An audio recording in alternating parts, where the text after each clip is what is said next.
Salam lestari, mari menuju sertifikasi agar hutan kita tetap lestari. Kita sharing lagi di klausel 22 ya. Di dalam klausel 22 ini pertanyaannya pada saat kondisi apa?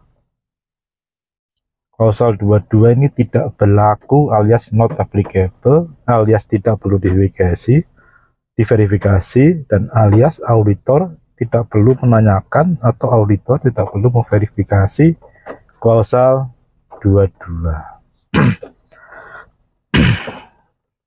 Jadi secara garis besar klausel 22 ini bicara tentang pengecekan status web supplier di website FSC.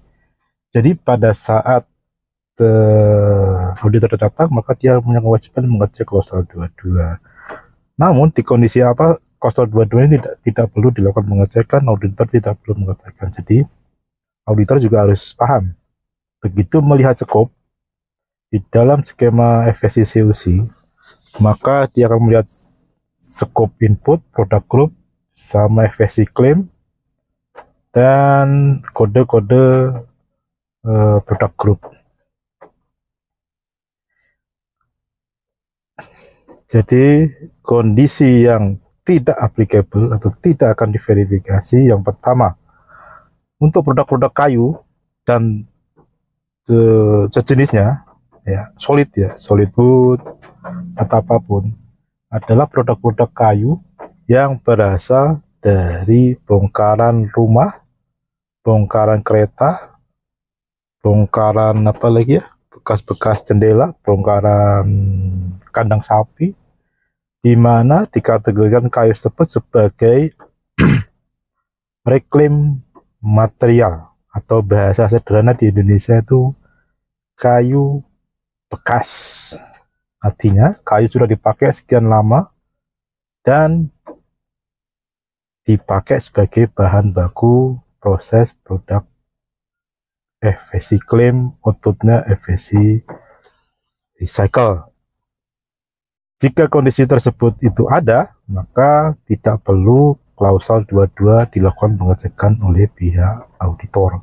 Artinya NA, not applicable. Itu kondisi 1.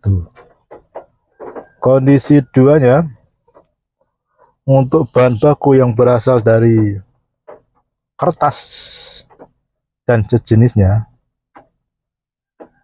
maka tidak perlu dilakukan wajib website jika kertas tersebut adalah kertas-kertas bekas atau kertas yang habis dipakai dibuang, atau kertas-kertas yang memang sudah tidak digunakan atau sisa-sisa proses produksi. Contohnya kertas bekas Indomie, bekas karton box, itu kan nggak dipakai. Buku-buku bekas yang sudah dibaca dan dibuang ke tong sampah. Kemudian juga sisa-sisa proses produksi ya, printing kan ada sisa tuh. Itu juga bisa sebagai bahan baku kertas yang reclaim material kategori. Kemudian kertas koran yang bekas ya, setelah dibaca ya, itu juga kategori sebagai reclaim material. Maka di dalam kondisi tersebut, yang pertama bahan baku dari kayu tadi, yang kedua adalah kertas-kertas bekas tadi, maka itu dikategori sebagai reclaim material. Nah, reclaim material itu tidak punya kode ya, tidak punya kalau bahasanya itu produk grup kodenya ya, misalnya P berapa, tidak ada. Maka di situ di website FSC pun akan tidak muncul, jadi tidak perlu dilakukan pengecekan status supplier di website FSC. Nah, itu. Jadi kalau klausel 22, jika bahan itu masuk ke dua jenis bahan itu, maka NA, not applicable. Ya.